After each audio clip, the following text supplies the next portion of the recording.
parler du secteur universitaire, on a avec nous M. Bolduc.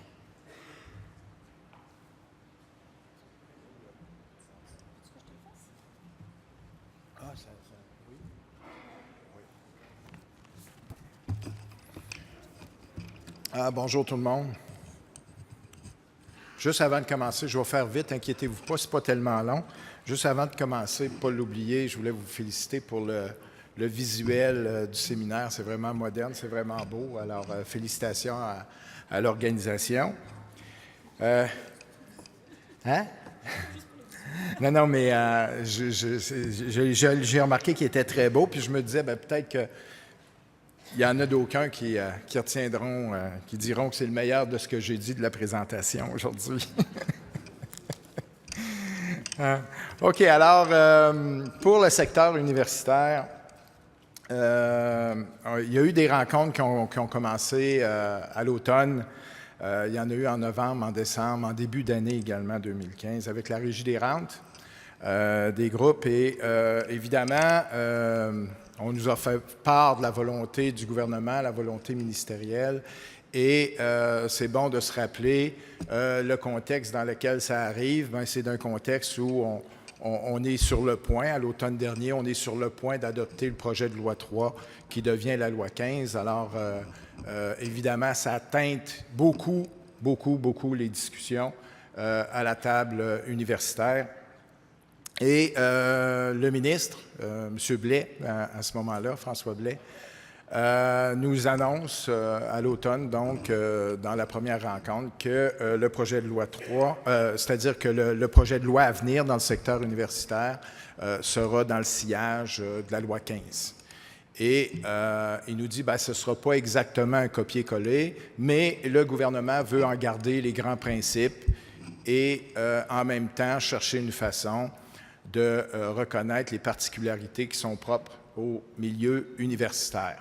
Alors, la question qui se pose devant un constat comme ça, c'est comment il va faire pour faire ça, parce qu'il faut comprendre également, puis il ne s'est pas gêné de le dire à ce moment-là, le ministre, que si un projet de loi dans le monde universitaire diffère beaucoup de la loi 15 du secteur municipal, publiquement, il devra donc se justifier puis expliquer pourquoi un projet de loi dans le secteur universitaire diffère du secteur municipal. Dans ce sens-là, c'est aux organisations syndicales qui sont représentées à cette table-là de lui faire la démonstration que le projet de loi 15 ne peut pas s'appliquer au secteur universitaire, et c'est ce qu'on essaie de faire.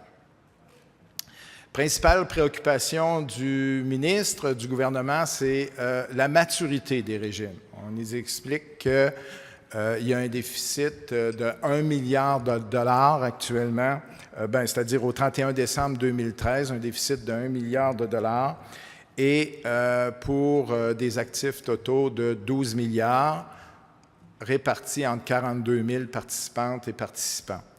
Je pense que ça valait la peine, je trouvais que c'était important de préciser que sur ce milliard de dollars-là de déficit, au 31 décembre 2013, il y a 300 millions, on arrondit là, 300 millions de dollars de déficit qui appartient à lui seul au régime de retraite des professeurs de l'Université de Laval et qui est le régime de retraite du ministre François Blais, qui était le ministre responsable à ce moment-là.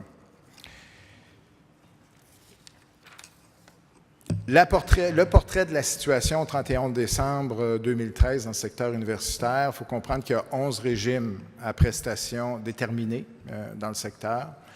Le taux de capitalisation médian est à 89 %.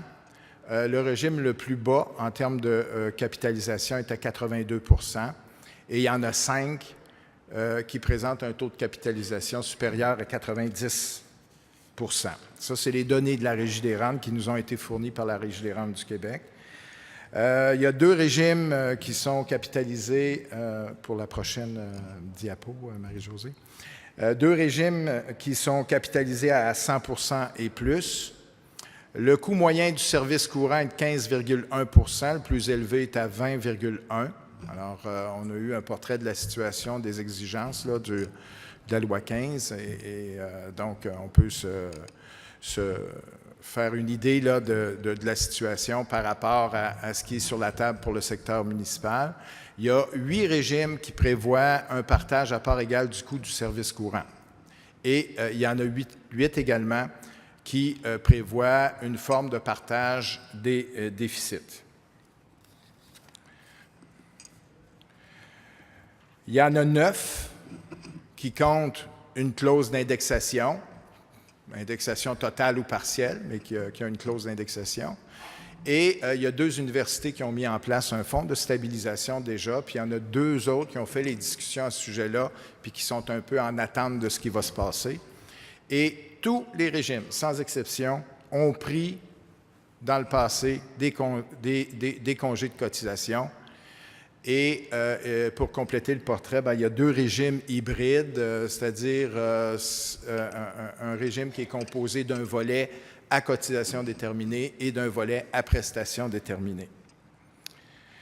Donc, je vous disais que c'était dans le contexte de la loi 15 du secteur municipal. Donc, on nous annonce que les cibles du gouvernement, des cibles spécifiques, c'est un coût du service courant à 18 %, un partage égal des déficits passés, l'implantation d'un fonds de stabilisation, l'abolition des formules d'indexation automatique.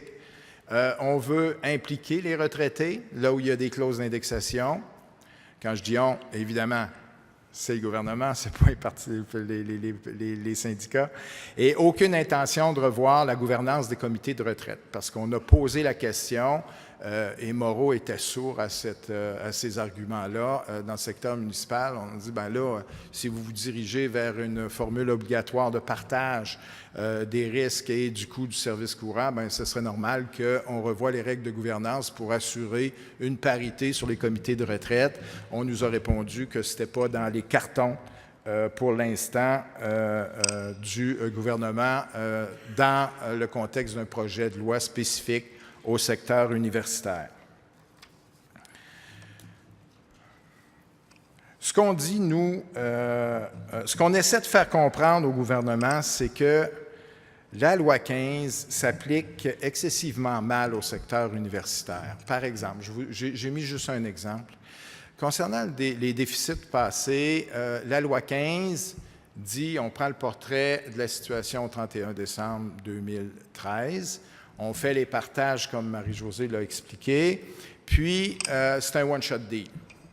Les actifs prennent la part du déficit qui leur appartient, les retraités là où il y a une clause d'indexation, puis l'employeur prend également sa part. Puis par la suite, si pour le passé, il y a d'autres déficits qui se composent, parce que ça peut arriver, ça appartient à l'employeur.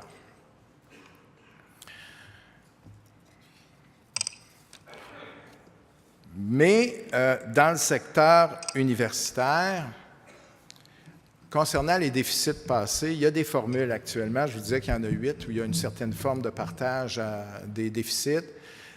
Ces formules-là, ils ont été négociées, ils sont permanentes. Ils n'impliquent pas les retraités, c'est-à-dire que les participants actifs prennent la part des retraités. C'est logique avec ce qu'on dit depuis le début. Les retraités ont pris une décision à un moment X de leur vie avec des conditions qui étaient précises et on ne touche pas à ça. Et on continue de dire ça. Donc, les retraités ne participent pas actuellement dans les endroits où il y a une formule de partage des déficits. Et, prochaine diapositive. Il y a même dans certains cas, les employés fournissent plus d'efforts que ceux demandés par la loi 15. Notamment, l'exemple que je vous donne concernant le partage des déficits, ils prennent la part des retraités. Et la question qu'on se pose, c'est pourquoi les participants actifs devraient consentir aux autres réductions de droits qui sont prévues par la loi 15. Ce qu'on a fait au cours des dernières années, on l'a fait dans le secteur municipal, Et on l'a dit également dans le secteur universitaire, on a encouragé les groupes, là où c'était possible, à conclure des ententes. Et les gens, comme dans le secteur municipal, il y en a eu des ententes avant l'adoption de la loi 15. Les gens ont travaillé fort, ils ont fait des efforts. Ça n'a pas été reconnu par le ministre Moreau. Nous, on continue à dire que les efforts qui ont été faits au cours des dernières années devraient être reconnus.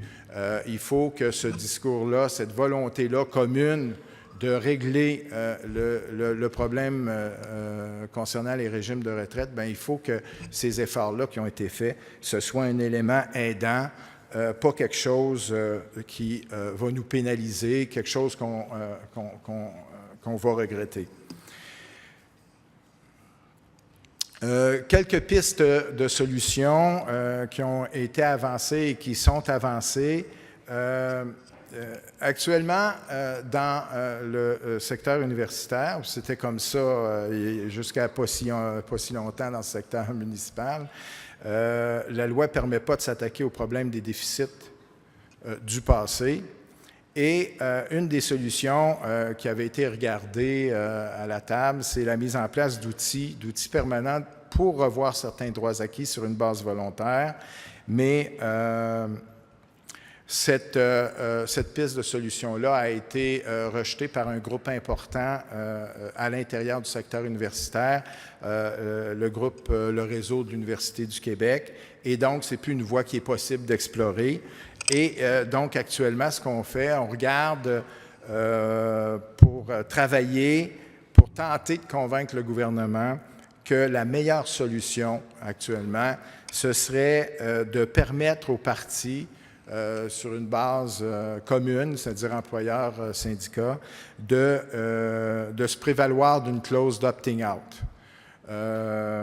Il faudrait également que la loi permette une reconnaissance des efforts qui ont été faits. Je vous parlais des efforts récents par certains groupes, des efforts qui ont été faits et sur la base d'une évaluation d'une valeur équivalente au projet de loi 3 si le gouvernement maintient ces objectifs-là, ces cibles, les cibles qui ont été fixées dans le projet dans la loi 15.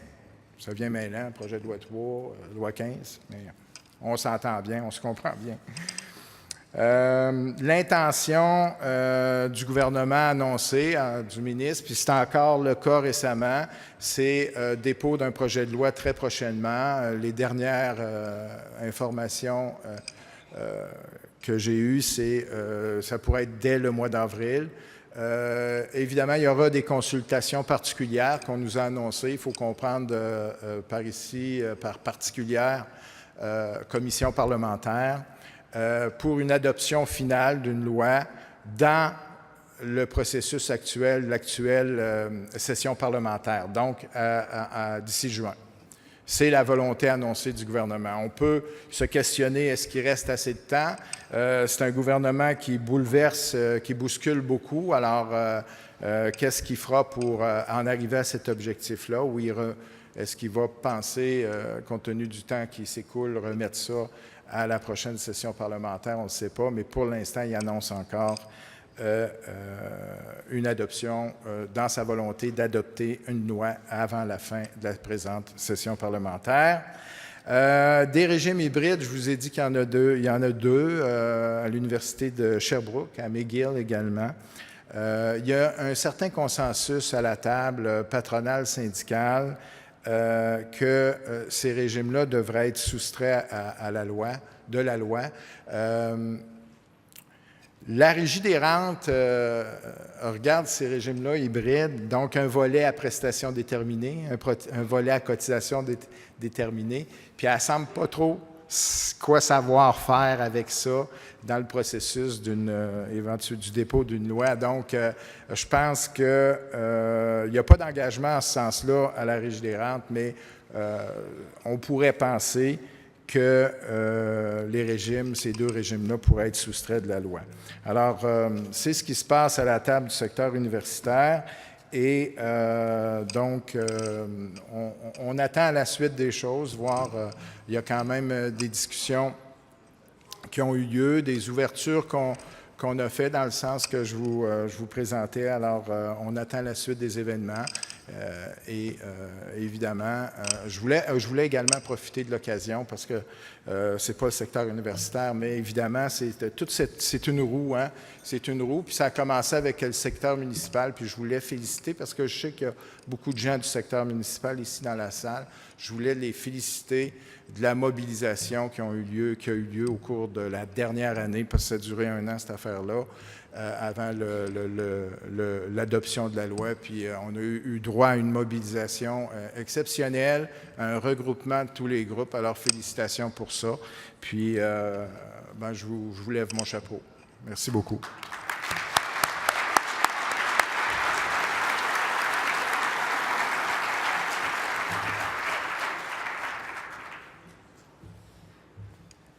Bien, merci beaucoup à tous les deux pour ces informations. On a une courte période de questions. On a quelque chose quand même d'important qu'on voulait faire avant le dîner ici avec vous.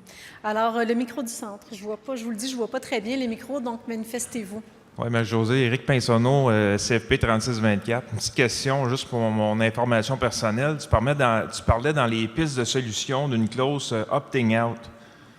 Peux-tu donner plus de détails, s'il te plaît? Vas-y, non, reste là. Parce qu'on... Oui, en fait, ce qu'on aimerait, c'est que pour le secteur universitaire, évidemment, vous vous souvenez, dans le secteur municipal, on utilisait beaucoup le discours de il ne faut pas pénaliser les groupes qui ont fait des efforts dans les dernières années pour modifier leur régime. Donc, ils ont dégagé des économies pour l'employeur et ces économies-là devraient être reconnues comme des efforts qui ont été faits par les participants. Bien, c'est un peu ça qu'on veut chercher à faire reconnaître du côté du secteur universitaire, c'est-à-dire convaincre le gouvernement de nous donner la possibilité que si, avec l'employeur, on est capable de faire la démonstration d'une solution qui n'est pas un copier-coller de la loi 15, c'est-à-dire à quelque part, on parle du plafond à 18% du coût du service courant. Bien, si, par exemple, à l'Université Laval, les employés de soutien, le coût du service courant est à 16,1 ou 16,3 bien, il y a un 1,7 ça a une valeur, ça. Donc, faire reconnaître cette valeur-là parce que c'est en bas de la cible du gouvernement, puis peut-être pouvoir jouer ailleurs sur un autre critère, puis que globalement, ce qui est présenté de concert avec l'employeur, ça a une valeur équivalente à ce que recherche le gouvernement. Bien, on dit dans ce temps-là, au gouvernement, tu devrais nous permettre de présenter un scénario comme celui-là, qui est plus, on s'entend, c'est un scénario vraiment négocié, et laisser faire l'application de la loi. Je ne sais pas si ça répond là, à la question, mais c'est ça le principe. Il n'y a personne au micro ici. Il y avait le micro à ma gauche. Oui, Jean-Yves Bisson, FTQ Construction, FIPO, les électriciens. Première des choses, je voulais souligner, le régime hybride, c'est un peu ce qu'on a dans l'industrie, nous, parce que c'est en fonction des heures travaillées et puis un résultat qui est prestation déterminée éventuellement. Là, c'est un hybride, c'est ce qu'on a dans l'industrie. Deux choses. J'avais, au niveau de la loi 15, on sait que ça va prendre énormément de temps avant d'avoir un résultat final, savoir si oui ou non la contestation ou l'anticonstitutionnalité de la loi est valable ou pas. Je m'excuse pour la prononciation, un peu de trémolo. Est-ce qu'en parallèle, il n'y aurait pas lieu de préparer ce qu'on appelle les recours collectifs, sachant que nos prestataires ou nos retraités vont avoir, eux ou leur famille, des pertes suite à ça? Mais il y aurait peut-être lieu de penser à un recours collectif pour soit contre les municipalités dans certains cas ou soit contre la loi ou le gouvernement dans l'autre cas. Il y a des firmes spécialisées là-dedans là, qui vont très bien dans ce sens-là. Ce serait peut-être quelque chose à regarder là, en parallèle ou préparer le lendemain là, pour récupérer les argents qu'on aurait perdus. Et puis, l'autre chose, lorsqu'on parle des services passés et le partage des services passés à 50-50, lorsqu'il y a eu des surplus dégagés par les rendements positifs, là, ils se sont permis des congés de cotisation.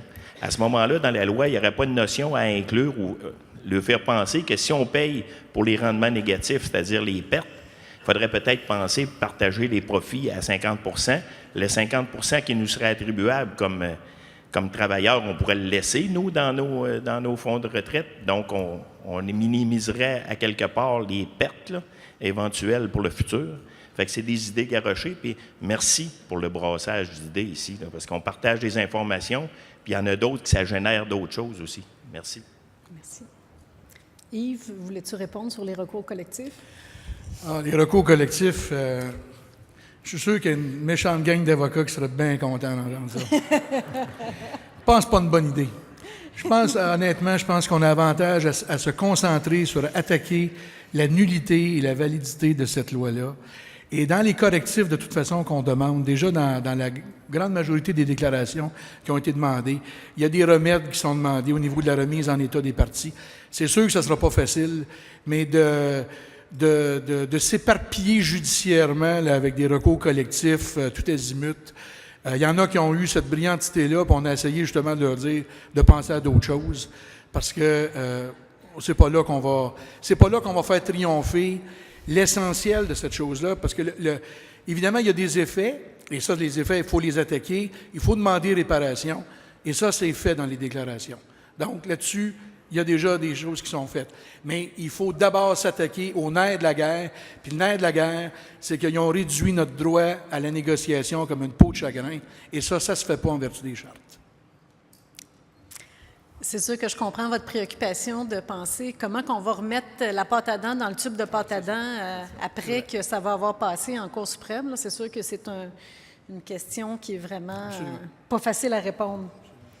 Et c'est sûr qu'au niveau des congés de contribution, les employeurs ont toujours été plus propices à se donner des congés de contribution que de partager les déficits ou de prendre leurs responsabilités face aux déficits quand il y en a. Donc, c'est pas vraiment nouveau.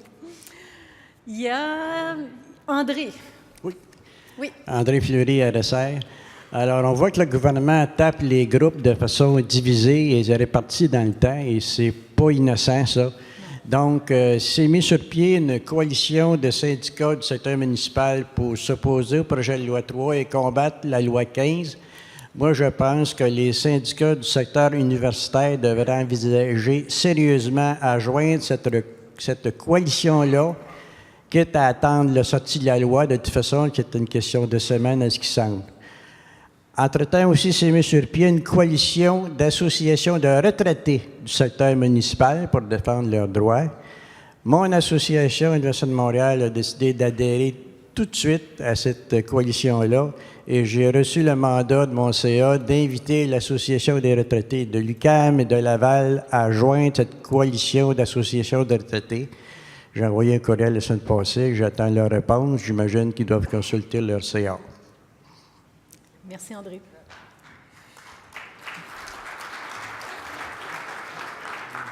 Je pense que c'est la dernière intervention. Bon. Bonjour, Guy Deblois, conseiller au SCFP. Je voulais juste peut-être ramener une précision, parce que j'ai vu beaucoup des yeux grandir. Là.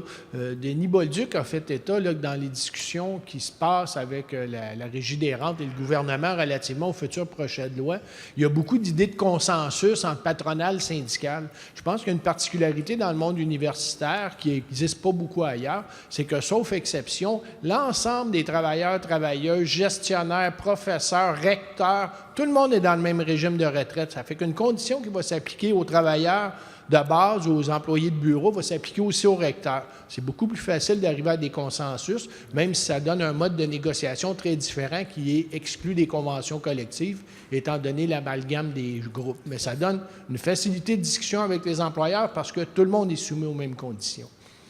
Merci, Guy. Alors, il me reste à remercier nos deux invités, vraiment, de votre contribution et de vous inviter